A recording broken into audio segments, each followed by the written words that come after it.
Assalamualaikum warahmatullahi wabarakatuh. Kami mahasiswa Universitas Ma'arif Lampung, Fakultas Tarbiyah, Prodi Pendidikan Agama Islam semester 2. Tujuan video ini dibuat yaitu untuk menyelesaikan salah satu tugas mata kuliah Ilmu Pendidikan Islam dengan dosen pengampu Bapak Ikhwan Aziz MPDI. Kami dari kelompok 2 dengan beranggotakan 4 orang bekerjasama untuk menyelesaikan tugas ini dengan judul materi Pendidik dalam Perspektif Pendidikan Islam. Sebelum masuk ke materi, kami akan memperkenalkan diri terlebih dahulu. Pertama, Nafia Syifaur Rohmah dengan NPM 2212101999.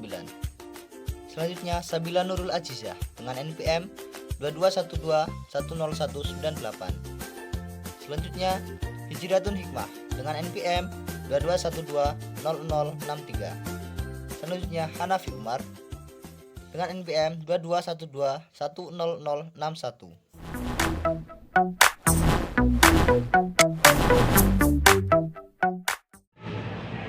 Pendidik dalam perspektif pendidikan Islam. Poin yang pertama yaitu definisi pendidik. Di sini disebutkan dalam Kamus Bahasa Indonesia, kata pendidik diartikan sebagai seorang yang mendidik atau mengajar atau memberi paham kepada orang lain. Dalam istilah lain, pendidik juga dikenal atau disebut dengan seorang guru. Dalam Kamus Bahasa Indonesia, guru diartikan sebagai seorang yang pekerjaannya, mata pencahariannya atau profesinya itu adalah seorang yang mendidik atau yang mengajar.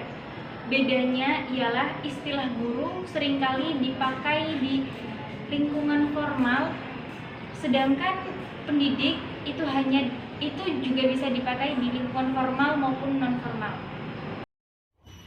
Kemudian mengenai poin selanjutnya, di dalam konteks pendidikan Islam, istilah pendidik sering disebut sebagai pertama murabbi atau pengaturan, kemudian kedua mu'alim atau berpengetahuan luas, kemudian ada mu'addib atau kedisiplinan, kemudian yang keempat ada mudarris, kecerdasan intelektual lebih, dan yang terakhir ada mursyid, kedalaman spiritual. Kemudian beralih ke poin selanjutnya, yaitu mengenai kedudukan pendidik. Pendidik merupakan sosok yang memiliki kedudukan yang sangat penting bagi perkembangan potensi peserta didiknya. Pendidik adalah bapak rohani atau spiritual father atau pemberi semangat bagi peserta didiknya. Pendidik juga memberikan santapan jiwa dengan ilmu, pembinaan akhlak mulia, meluruskan perilakunya yang buruk, serta bertanggung jawab dan menentukan arah pendidikan. Itulah sebabnya Islam sangat menghargai dan menghormati orang-orang yang berilmu pengetahuan dan bertugas sebagai pendidik. Baik, poin selanjutnya yaitu tentang tugas pendidik.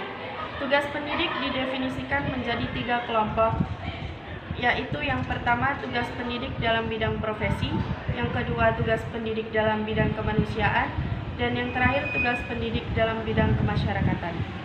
Imam Al-Ghazali mendefinisikan tugas pendidik yang paling utama yaitu membersihkan, mensucikan, menyempurnakan, serta mendekatkan diri kepada Sang Holik.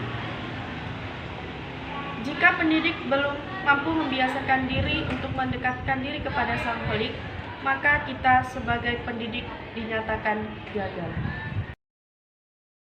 Baik.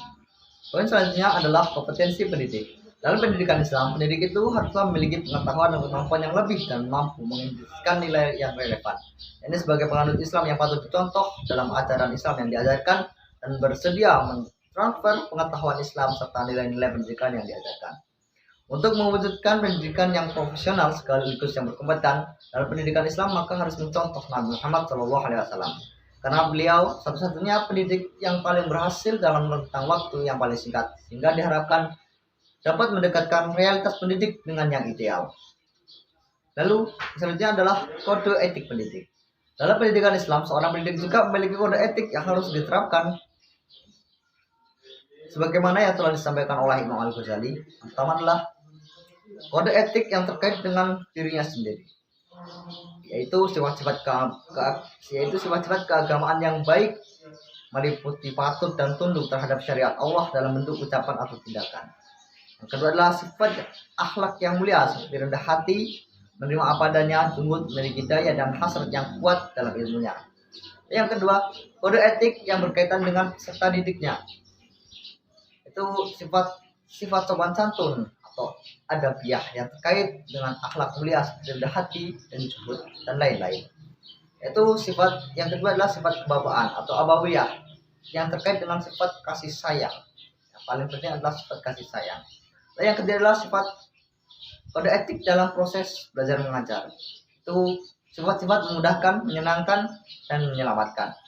Yang kedua adalah sifat-sifat seni, yaitu seni mengajar yang menyenangkan sehingga pendidik tidak merasa bosan. Demikianlah presentasi dari kami. Kurang dan lebihnya mohon maaf. Kurangnya dari kebodohan kami sendiri dan lebihnya dari Allah SWT. Kami akhiri, wallahu muwaffiq ila aqwamit thoriq. Wassalamualaikum warahmatullahi wabarakatuh.